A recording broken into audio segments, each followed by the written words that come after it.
And welcome to this episode of North Star Oasis on the 13th of December of 2014. We're broadcasting live from the studios of Suburban Community Channels in White Bear Lake, Minnesota. I'm your host, Jeff Williams, and I want to again welcome you to today's episode. Unlike last week's episode where our producer and I were not exactly on the same page, today we have three people producing the show in the control room, so we did put in some redundancies for this particular episode. We're going to start off with some kind of breaking news as a matter of fact, I just learned 15 minutes before the show began that President Obama has admitted during an ESPN radio interview that he spends a lot of his time watching the sports cable channel in the morning. Quote from President Obama in an interview. He said, "Listen, I spend most of my time watching ESPN in the morning. I get so much politics, I don't want to be inundated with a bunch of chatter about politics during the day. There are important issues out there, and for athletes to recognize that they're citizens as well as entertainers, then they've got a voice that's legitimate, I think is important. I think it's useful." Well, my take on that is, first of all, I think that perhaps President Obama would be better served as a leader of our country if he were to watch NBC, CBS, CNN, and even Fox News. Yes, the dreaded Fox News channel, which he personally doesn't like, but he might actually find useful. But I also have some instructions for Speaker of the House John Boehner and for Mitch McConnell, the incoming Senate Majority Leader, that, note to you guys, if you want to get the president's attention on things that matter, I do have a couple of suggestions. One, start purchasing advertising on ESPN in the morning, because that way we know that the president will actually see them. And then two, I would recommend either hiring Roger Goodell, Chris Berman, or Adrian Peterson to head up your PR campaign for the House and Senate Republicans, because I think that might actually command President Obama's respect. So I just find it interesting that here President Obama watches ESPN every morning. Maybe we can do an ad for security briefings, his morning security briefings on a special ESPN channel. You got me, but I think that maybe that this is an opportunity to fashion the proper dialogue to actually get things done in Washington. But speaking of fashioning dialogue, getting things done, we're actually going to begin today's show with something that occurred 42 years ago, almost to the day. If you recall, if you were old enough to remember the Apollo space launches, 1969, January 20th, Apollo 11 with Neil Armstrong and Buzz Aldrin were the first two people to set foot on the moon. But who were the last? The answer is actually Gene Cernan and Harrison Schmitt. Harrison Schmitt was a geologist who was actually the first scientist that was part of the astronaut program. He was actually bumped up from Apollo 18 because Apollo 18 was canceled, so they put him on the flight for 17. But I think it's important that we look, first of all, at what Neil Armstrong said when we got to the moon. That's one small step for man, one giant leap for mankind. And the whole program was centered around the theme of we're here for mankind. As a matter of fact, the first food that was consumed on the moon was communion that Buzz Aldrin had taken, Buzz being a Methodist, and he later kind of backed away from that. And he says, maybe that wasn't a good idea. I was so in tune with my beliefs that I really didn't look at the beliefs of others. And if we're here for mankind, then perhaps maybe communion wasn't the right thing to do. I'm not going to say that Buzz is right or wrong in his assessment because, hey, he's Buzz Aldrin. He can do whatever he wants. But we're going to play a section of video regarding Apollo 17. And it's important to listen to the last words that Gene Cernan had spoken on the moon. Because, again, he talks about mankind. He talks about how short-lived we hope that this gap is going to be. And that was 42 years ago today, in very prophetic words. sequence started. All engines are started. We have ignition. 2, 1, 0. We have a liftoff. We have a liftoff that is lighting up the area. It's like daylight here at Kennedy Space Center as the Saturn V is moving off the pad. It is now cleared the tower. Roger, sir. We're in the roll, Bob. Looking great. Thrust good on all 5 engines. Okay, babe, it's looking good here. Roll is complete. We are pitching.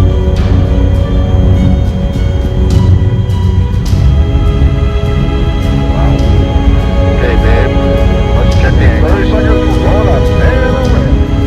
30 seconds and 17 is go. 17, you go.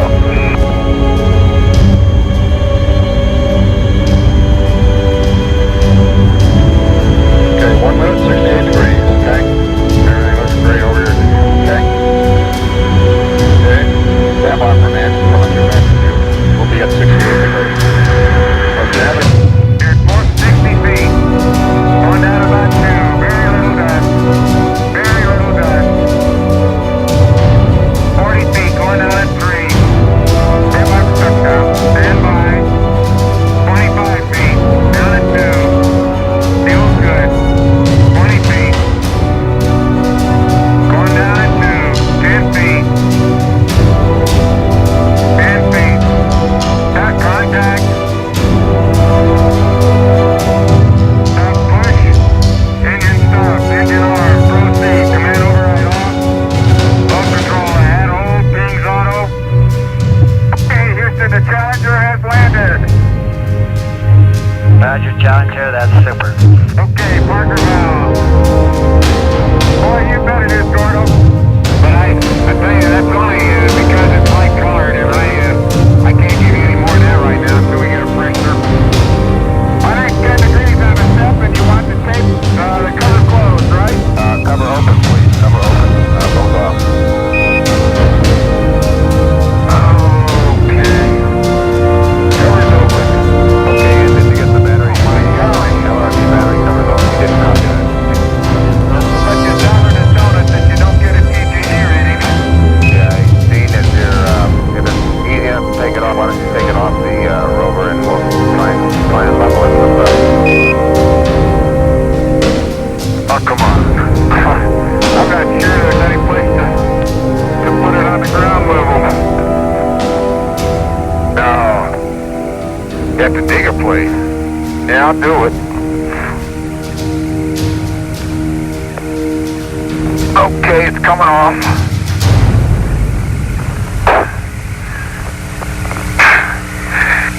Well, I'll set it right up here. It's gonna fall down a hill. You better stomp off a good place. Yep.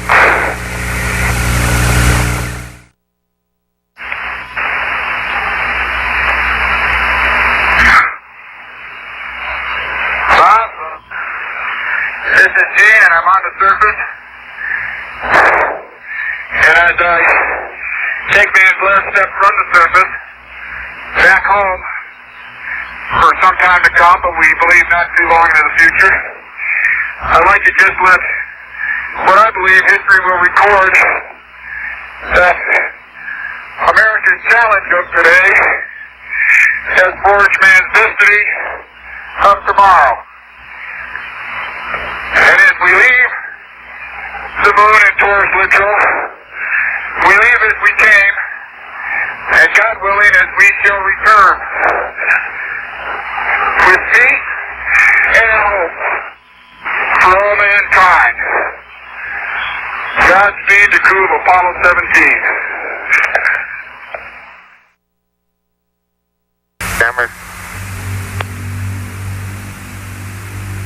Camera's not gonna run without me holding it.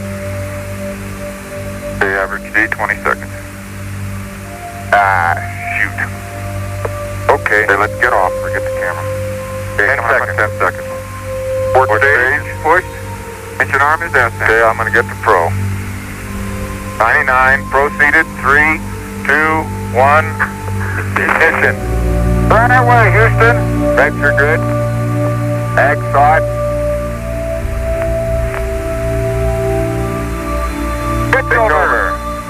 Roger, you have good thrust.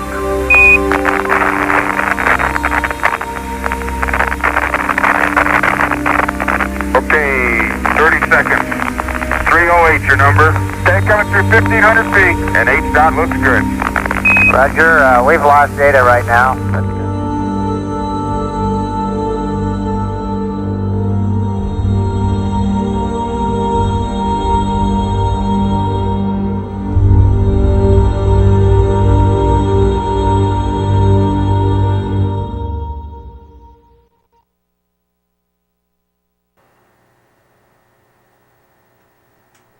That was December 13th, 1972.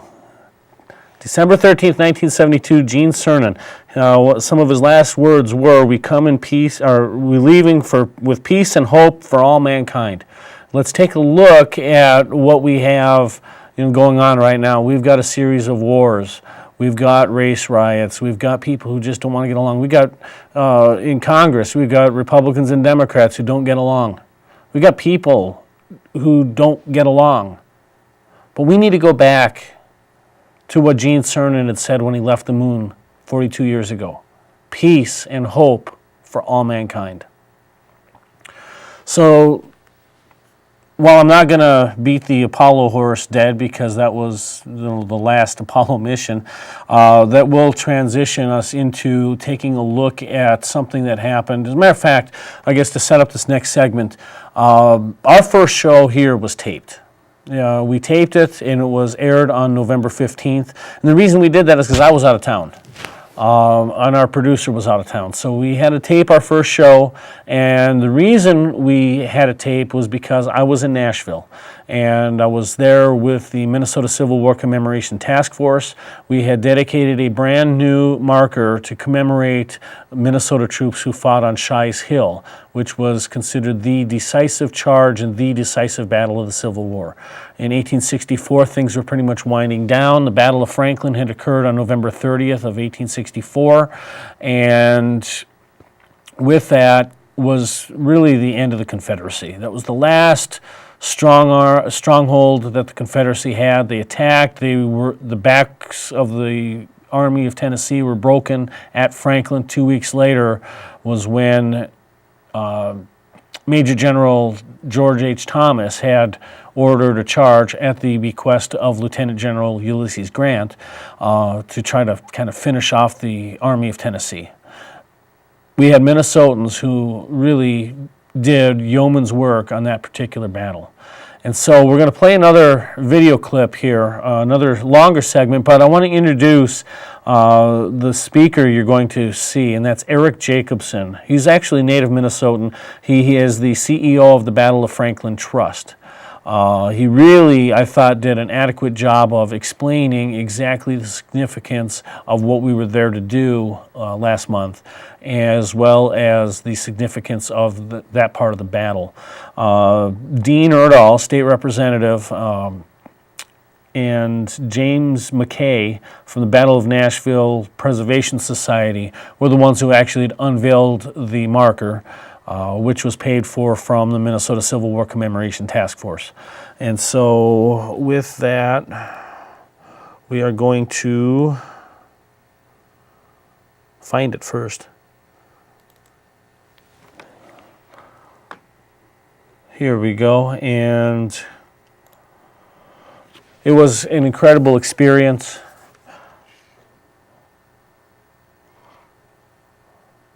Okay, we got 5 seconds till it airs. It was an incredible experience for all of us who participated. So here's Eric Jacobson. In the dedication atop Shies Hill is an incredible achievement. And I suspect that most of you, maybe all of you, are cognizant of how important this is, but maybe not. Because I think sometimes things like this don't settle in for a few weeks, a few months, maybe a few years. Maybe it will take you coming back here a year or 2 or 3 years from now and seeing the monument again and realize what you were all part of. Because what you're doing is really something timeless. That monument will outlive all of us. That monument will be here not on the 50th anniversary of the battle, which I'll be there.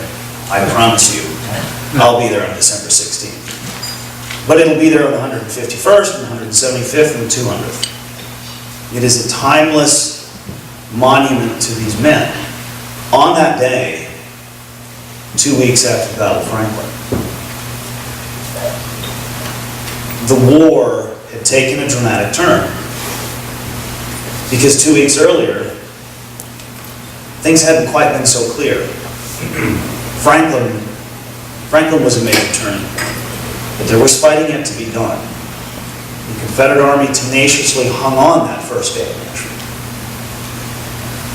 It's amazing to me that those Southern troops actually held that first day, as they were pounded on both flanks. They pulled back that night. They tightened up the position. The left flank anchored on Shies Hill. And it was a bad position, because they were digging in at night. The works weren't properly placed, and it would lead to disaster the next day.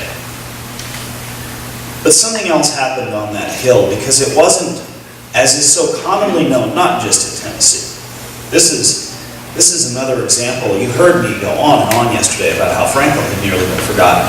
Well, there are many elements of the Battle of Nashville that are frankly not really well known, because if you go to Shies Hill, which is one of the best remaining parts of the Nashville battlefield where you can get a sense of terrain, space, and time, and a particular series of episodes, you would think that that hill was all about the destruction of the Army of Tennessee. And in some ways it was. Let us not forget that the Army of Tennessee was shattered that day. What was left of it, what remained after Franklin, the first day of Nashville, was shattered.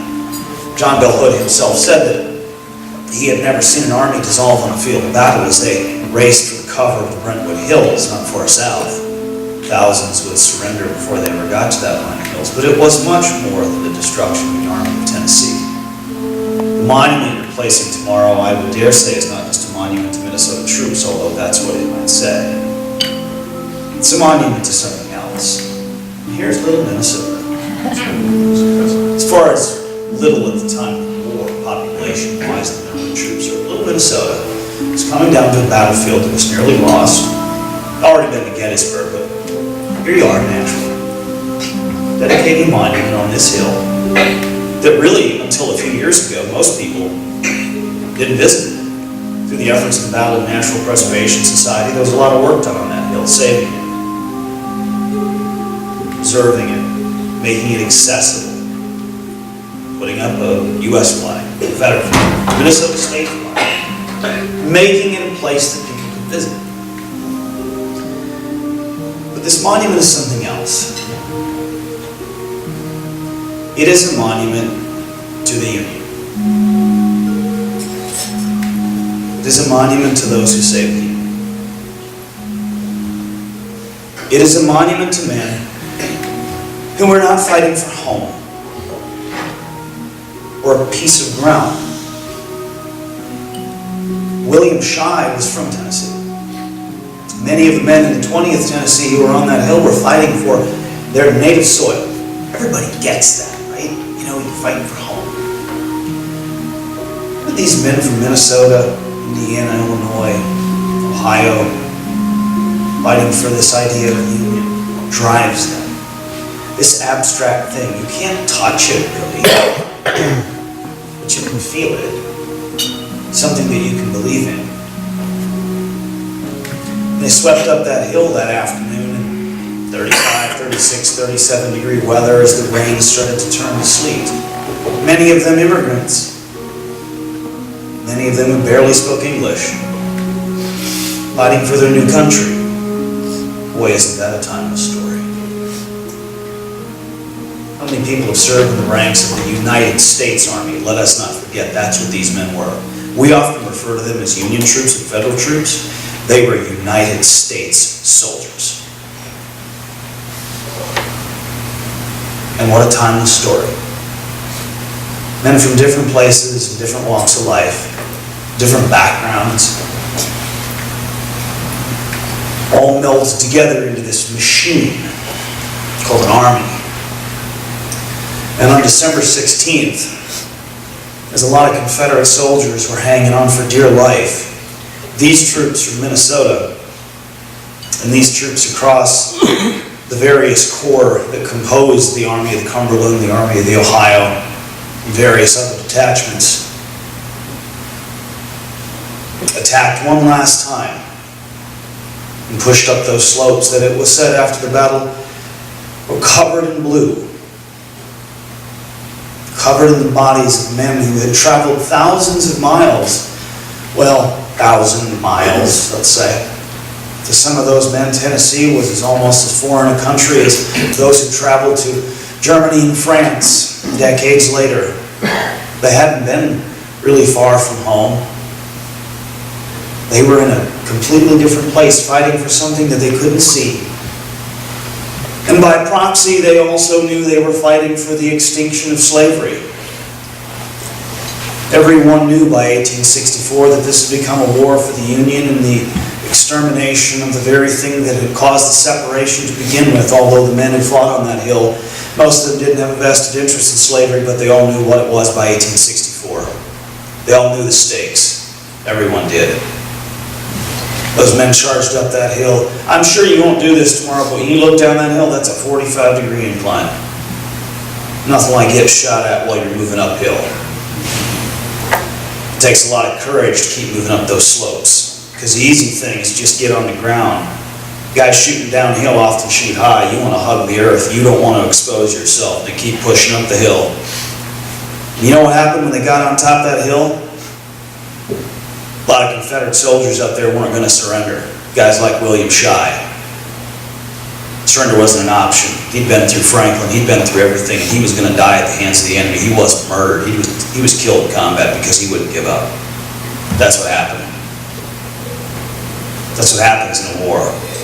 Guys like William Shy go down. It takes certain troops, whether it's the 5th, the 7th, the 9th, or the 10th, to scale those heights and get up there and finish the job. That's what they did, and it wasn't pretty. I believe that the sesquicentennial has been a rousing success because this didn't happen 50 years ago. The centennial of the Civil War was a different kind of event. It was more of a celebration of the military events. This has been a commemorative 4-year period to reflect on the soldiers of both sides, to reflect on the racial issues, the inequalities, the differences, and the vast changes that were set in place by the war. You are erecting a monument to troops from a state, but what you are doing is placing a symbol to the Union, to the perpetual Union, the Union that would not be dissolved, the Union that some would say was preserved by force. Well, I guess it was, because some tried to rip it apart by force. And there were men from far away who put on uniforms and traveled many miles and fought on many battlefields, predominantly in the South, to save that Union and free 4 million people and set us on a different path. A path that, although cluttered and sometimes scary and irritating and aggravating, as we talked about yesterday, is still a great path. They saved the Union. Don't forget that when you're up there tomorrow. And if you think it's cold and it's raining and you're like, oh, can't we get off this hill? There were a lot of guys that day who probably wanted to get off that hill too. So your little bit of suffering up there will be nothing like what happened there almost 150 years ago as they laid their lives on the line in the last days of that long war. Second, I serve not only as the director of the Tennessee Historical Society, but also as a member of the Tennessee Civil War Sesquicentennial Commission. And I know that several of you, all of you I guess, were at the symposium in Franklin on Friday and received a welcome there, but we are happy to have you here again today. History records not only the glory of war, but the folly of war. The folly of Paris stealing Helen led to Achilles before the walls of Troy. The folly of the fire eaters of the South breaking the Union led to the American Civil War. and the desperate folly of John Bell Hood led to the tragic deaths on this battlefield. We're here this afternoon to memorialize the sacrifice of the Minnesota troops who fought in the Battle of Nashville, and to acknowledge, too, the sacrifice of their adversaries from the South. Thank you. Great to be here today. Appreciate the warm welcome of the folks here in Tennessee, and not necessarily the warm weather, but we're kind of used to this. I bring you greetings from Minnesota Secretary of State Mark Ritchie and Governor Mark Dayton. I'm honored to be here in Nashville today to help dedicate the marker commemorating the exploits and courage of those in the 4 Minnesota regiments who battled here. We also remember today the Army of Tennessee for their valor. The Great American Civil War is a seminal moment in our history. Our time as a nation is measured up to and from that point. We are here to observe a critical moment in that war and remember those involved in it. Names of famous generals like George Thomas and John Bell Hood are forever linked with what happened here in December of 1864. We know that the 10th, 9th, 5th, and 7th Minnesota regiments made a dramatic charge up Shies Hill. They are all gone, but they live on in the hearts and minds of those who remember. As long as we value devotion to a cause, as long as we treasure courage, glory, and selflessness, those who struggled here, blue and gray, will always be with us. Always. This spot is sacred. We have worked so hard to save it. We have worked so hard to keep it clean. We have worked so hard to keep it open for the public. And our fight never ends. When we heard that Minnesota wanted to put a monument here, wow. First we said no, Ken. But after further thought about it and to sanctify the importance of this site, we said yes. And what a day. This place is important to Nashville. It's important to America. It is one of the only undisturbed sites in Nashville that still remains. You can come here every year on December 16th at sundown, and you can get a tour and nothing has changed. It is quiet. It is peaceful. It's amazing. And the fact that this lot is worth $300,000 or $400,000 now matters not. It's protected with our partner, the Land Trust of Tennessee, and it will be here for Americans forever. So in this mess of terrible weather that our friends from Minnesota have brought with them, we are honored beyond words to have you here today. We are honored that you would put your hard-earned money into a monument here. We are honored that you would sit out here in this mess to make this important in your life, to dedicate this. In 50 years from now, not one of us will be alive save the child that's in the back with her parents. There will be another group here, hopefully, in this spot, on this spot, and hopefully it will be important to them. But one thing for sure is this hill will be here and it will be protected. On behalf of our sesquicentennial task force in the state of Minnesota, we'd like to present this to you, Jim, and to the Nashville Battlefield Association, the tile painting of the Battle of Nashville. Wow. Thank you. I mean, the governor's waiting room now. The original hangs in the reception room of the governor of Minnesota in the state capitol. And if you want to come look at this, look up here on the hill, on the side of the hill, and that is where we sit today. About right up here, you'll see the gun smoke, and that's where we are today. This is a fantastic painting. Thank you very much. Let's set this here. We'll pick it. I'm going to start with a few of the men that were killed on day 1 on December 15th. They were killed at redoubt number 3 and number 4. Private Fred Fessenden, Captain Henry Stassen, Private Daniel Eddy, Private Eli Bertrand, Private Samuel Prentice, Private George Abbott.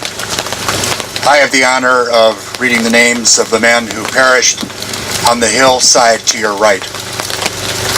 On December 16, 1864, from the 9th Minnesota Volunteers on the north slope of Shies Hill, Private Alexander Rice, Corporal F.M. Harrington, Private Michael Cluck, Private Adale Wilcox, Private John Bergink, Private John Burke, Captain Askrim Scarrow, Private James Cleary.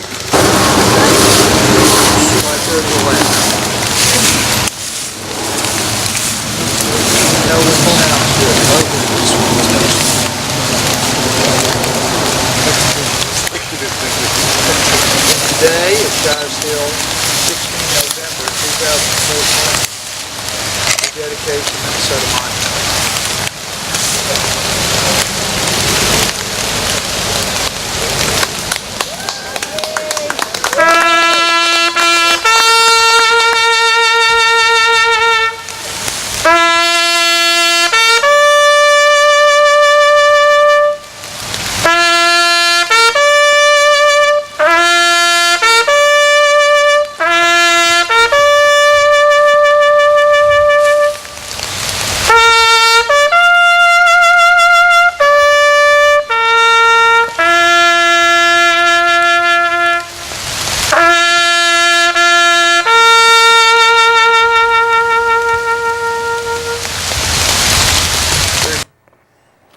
So on Tuesday will be December 16th.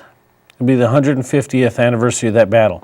Now, if you're not doing anything between now and Thursday, Nashville's only a day's drive away, and I'm sure that the folks at the Battle of Nashville Preservation Society would love to have you.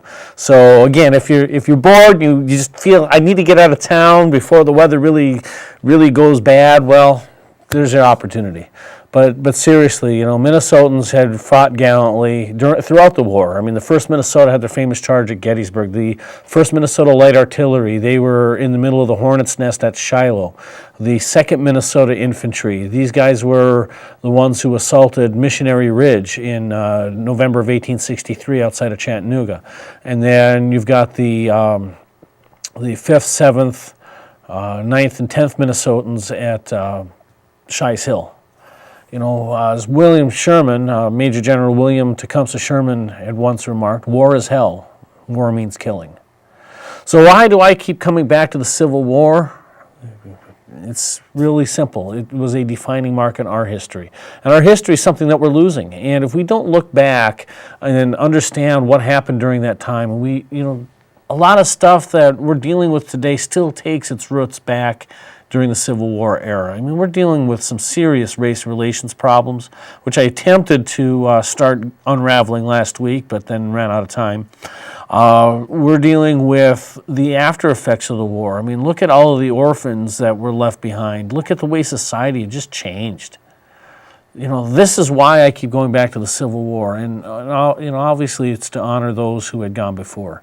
In this video, you'd seen the hill at Shies Hill, when we laid the video out over Eric Jacobson's discussion. That's not an easy hill to climb. And hey, I climbed it. But the fact is, when we were at that dedication, the temperatures were very similar to what they had 150 years ago. And it occurred on the 16th of November this year for the dedication. But it was 37 degrees and rain, almost sleet. And that's pretty much the conditions that they had existed back then. But anyhow, we're going to start moving on to some more brighter topics because this is the holiday season, right? And we're all supposed to be of good cheer. And speaking of good cheer, I had picked up today's issue of the St. Paul Pioneer Press, and it says, now arriving, good cheer. So if our young intern Andrew can come on in a little bit closer, let's take a look. This is the Canadian Pacific holiday train that came through town yesterday. As a matter of fact, it's kind of been in Minnesota all week. The Canadian Pacific had, put this up with a train all lit up, and they've been doing this for 16 years. And Tuesday, our producer Dallas and I were down in Hastings, and we caught the train there, and then again last night at the Union Depot. So right now what we're going to really show, because the Pioneer Press only just shows you the front page. But what they don't do is they don't really tell you too much, and hey, I'm happy to see the CP Rail got the front page. But they haven't really shown you really much about the rest of the program. And I'm going to make a quick disclaimer here before we roll the video. Yes, in the last few weeks, you have heard me rail about Warren Buffett's railroad, the BNSF Railroad, and talking about rail safety and the Bakken oil. And my point of these last few weeks of discussing this is not to go against the railroad. It's to go against the environmentalists who say that we can't put the Keystone XL pipeline in place because of all this environmental danger without taking consideration of what's happening now. The railroads are the backbone of what we as Americans need. And Dallas, we can go ahead and roll the video.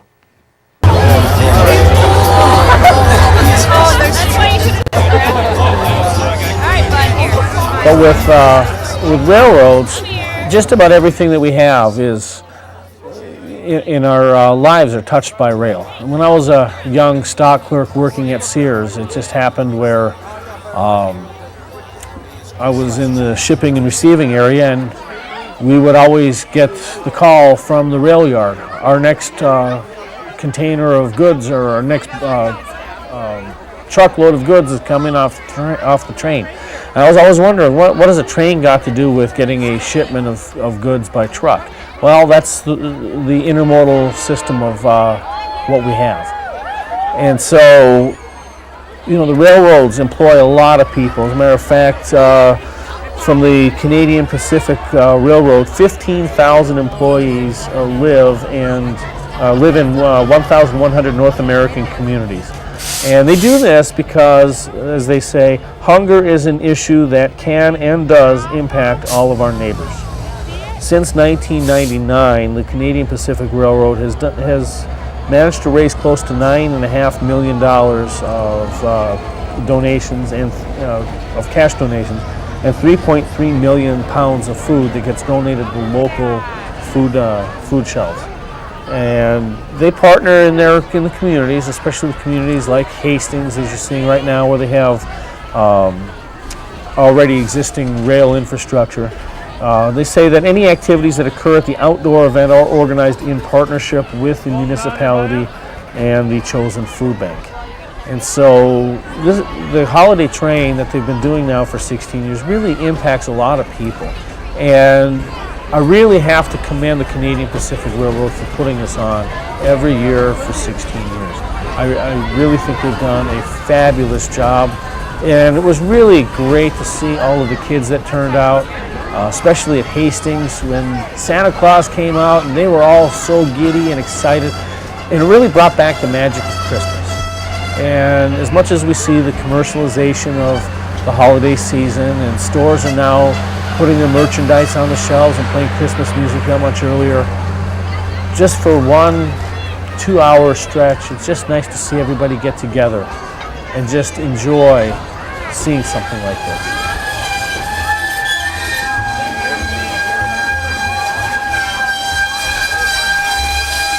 And that is a live railroad. And here it is coming into Union Depot last night.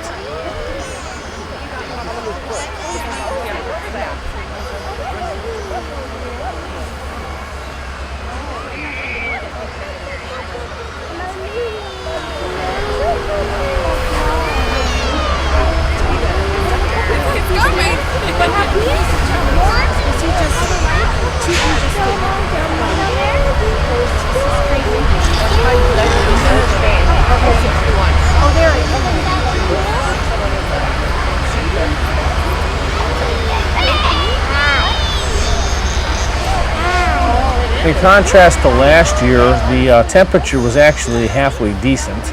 I know last year at this time it was probably about 2 degrees above zero at this hour, and yet, last night was about 37, 38 degrees. It was really foggy, but that kind of really added to the mystique of the train.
Right now, the train is actually in Loretto.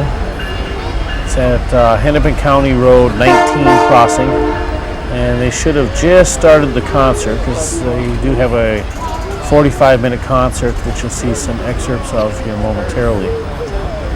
They will also be in Buffalo, arriving at 5:45 p.m., up in Annandale at 7:15 p.m. tonight, and up in Eden Valley at 8:45 tonight.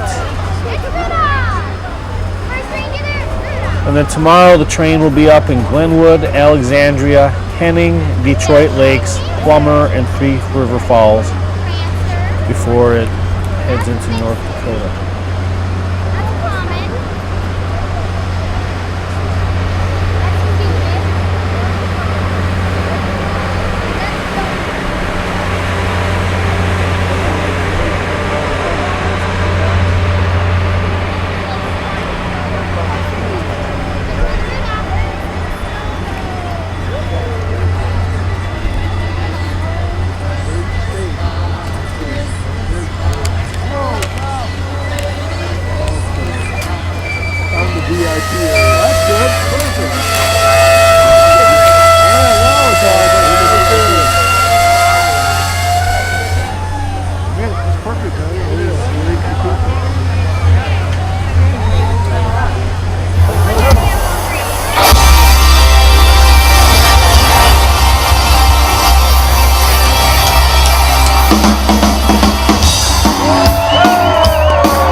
For CP employee extraordinaire. He's a little bit shy, you guys. Mr. Andy Cummings, everyone. Good evening, St. Paul! Ladies and gentlemen, what an awesome crowd, and welcome to the big debut of the holiday train at St. Paul Union Depot. So we've been taking this train across North America for 16 years. In that time, we have raised $9.5 million and 3.3 million pounds of food for food banks all across this land. We do it because folks like you turn out and you make generous donations and you sing and you dance and you are overall awesome. Thank you so much. Those of you with cameras and phones out there, please do visit our Facebook page. We are holding the Capture the Spirit photo contest. If you go there and you win, you get a 4-pack of tickets to ride next year's holiday train and an extra big donation to a food bank of your choice.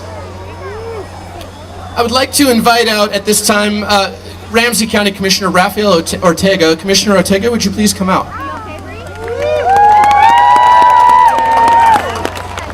Thank you and good evening.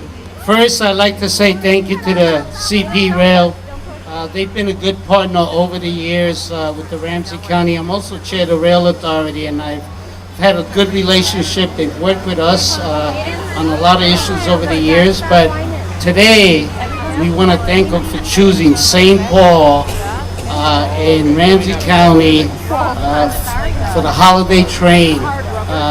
The food we've collected, the turnout has been huge, and we've collected so much food and contributions, and that makes a difference. And I've had the pleasure to designate where those resources are going, and I picked Neighborhood House, and I want to tell you why I picked Neighborhood House. When I first came here about 35 years ago, I was a graduate student at the U of M. I lived on the west side for over 25 years, and that's where I first went, and I consider it a bit like the Ellis Island of St. Paul, where a lot of newcomers come come to participate, and I stayed here, and I'm so happy that I was able to give back. And today, Canadian Pacific is a good partner in giving back to our community and to make Christmas for those of us in our community that maybe aren't doing as well as we are. So thank you for being here. Thank you for your contributions, and I guess you'll take it over now, right? Thank you very much, Commissioner. I'd like to invite out Joan and Christine from Neighborhood House.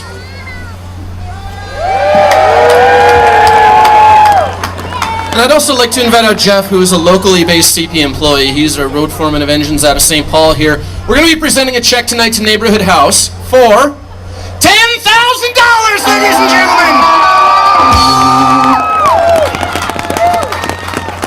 Joan, would you like to say a few words? I would. Hello, St. Paul! Woo! Thank you so much for your contributions tonight, because we couldn't do our work without your help. So on behalf of Neighborhood House and our community, thank you and happy holidays. Thank you so much, everybody. At this time, it is my pleasure to turn it back over to Kira Isabella and the Holiday Train Band!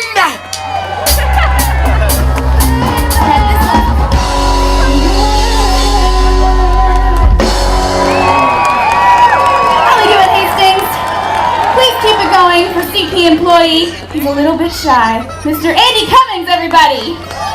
Good evening, Hastings! What a great crowd out there tonight. You guys are awesome. Thank you for coming out. I'd like to invite out Mayor Hicks to say a few words, please. Mayor Hicks. Thank you, Andy. Is this a great event tonight, ladies and gentlemen? Yeah. Remember, there's a famous quote out there that says, if Christmas isn't found in your heart, you won't find it under a tree. Tonight is a great reminder of that holiday spirit. As a community, we gather tonight to celebrate the spirit of the season. We come together as one community in friendship to share our gifts, so that all in our Hastings community may be lifted. I cannot think of a more noble cause. Thank you. But I want to thank Canadian Pacific and the Holiday Train for serving as a reminder to every community that you visit along these railroad tracks what it is to celebrate the holiday season and Christmas with gifts, and donations, music and song, and of course the lights. For the spirit of our Christmas season is not lost, but found in everyone here tonight and in your heart. And in every community in which you stop, where this train stops, whether it be Cottage Grove in Canada, Dubuque, Iowa. It is a celebration of our shared humanity. Thank you very much. Thank you, Mayor Hicks. That was beautiful. I also want to invite out now somebody who's been doing a lot of work to support the food shelf. Bruce from Merchants Bank, would you come out and say a few words, please? Thank you, everyone. Tonight, I just want to thank everyone who participated in our 10 days of giving. 10 years ago, we started this program to help youth learn about giving and the gift of giving. So in Hastings this year, our elementary school students brought their food drive donations to us. We'll be picking them up tomorrow. And middle school and high school students are involved in the coin drive that we facilitated that as well. So I appreciate all those gifts and donations, and thank you very much. Thank you, Bruce. Next up, I'd like to invite out Chris from Hastings Family Service. And also, Alec, who's a locally based CP employee, is coming out. We're going to be giving a donation tonight to Hastings Family Service for $4,500!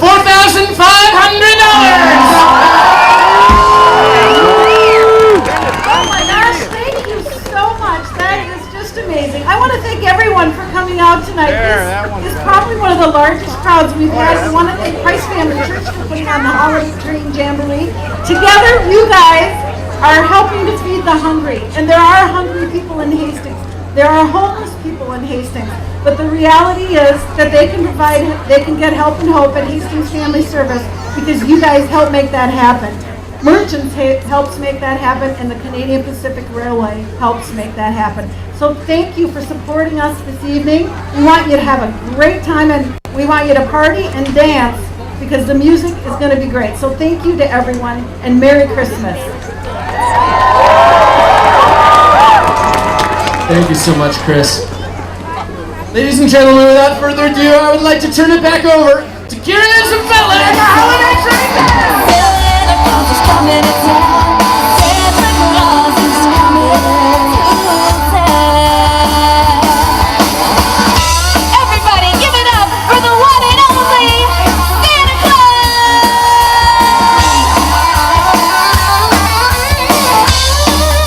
Oh, Santa Claus is coming. Santa Claus is coming to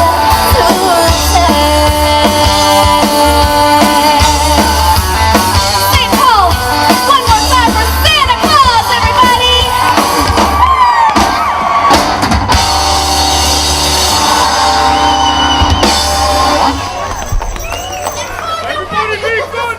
Thank you, Santa. All right, now I would like everybody in St. Paul to please put their hands together and give a very warm welcome to Home Free, everyone! How y'all doing out there? 1, 2, 3, 4. That's how we rock.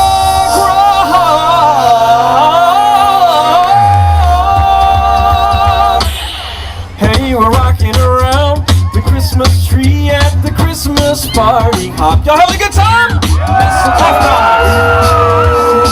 Merry Christmas, Saint Nick. Now you got a little taste, but I guess you'd like to hear a little bit more. Adam, come on, show these people what you can do.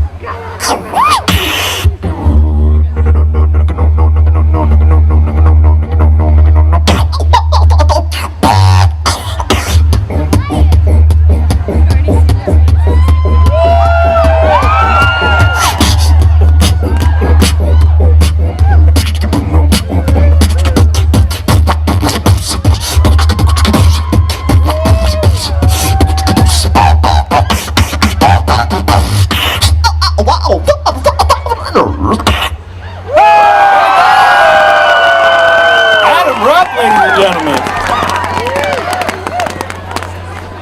Send me your It's up to you out there. I thrill when you touch my hand. How can you do this thing to me? Think of my lifelong sorrow. If you got pneumonia and I get over that whole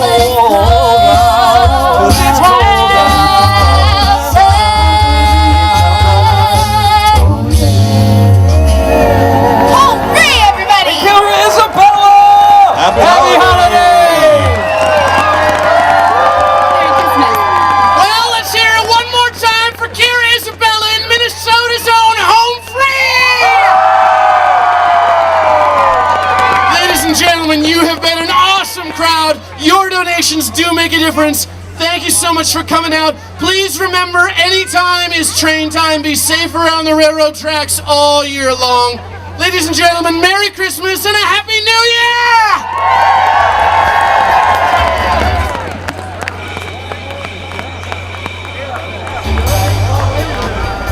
Now, I will have to say that it was a fabulous show that they had put on. Because of a lot of copyright issues, we have chosen not to put a lot of the entertainment there, but I'll tell you, both Kira Isabella and Home Free were absolutely fascinating.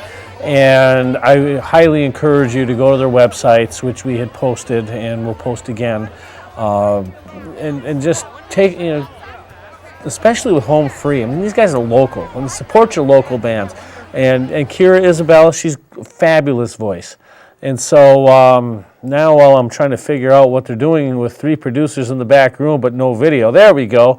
To our young our intern producer, Andrew, can you put up the websites for the Holiday Train and for Kira Isabella and Home Free's website? Because I really think that it's important that, we support. That's not what I was asking for. So it's important that we support local artists, and I'm calling out Home Free for that one. But again, Kira Isabella, another fabulous artist, and so while we're not able to really bring you the full show, and there we go, KiraIsabella.ca. She is a Canadian artist, so support our neighbors in Canada. And then HomeFreeMusic.com is Home Free. And then if you still want to check out where the train is today and tomorrow, we had the Canadian Pacific Railroad Holiday Train link at the bottom of the screen just a moment ago. So again, it was a fabulous production. If you noticed a moment ago, they had thousands of people there. Just thousands had shown up for this. This has been going on for 16 years, and they've done a fabulous job. And again, my hat's off to the Canadian Pacific Railway for the wonderful job that they did. And again, for Kira Isabella and Home Free, I mean, I can't really talk about you guys highly enough. Now, one thing I will mention here, North Star Oasis does have a YouTube channel. So yes, go to YouTube, and it is North Star Oasis. And so with the permission of the bands and CP Railroad, which we're going to try to obtain, we might put the entire show, possibly from both of them, on our YouTube account. But this program, along with the previous episodes, will be there or is already there. So check us out at youtube.com/NorthstarOasis.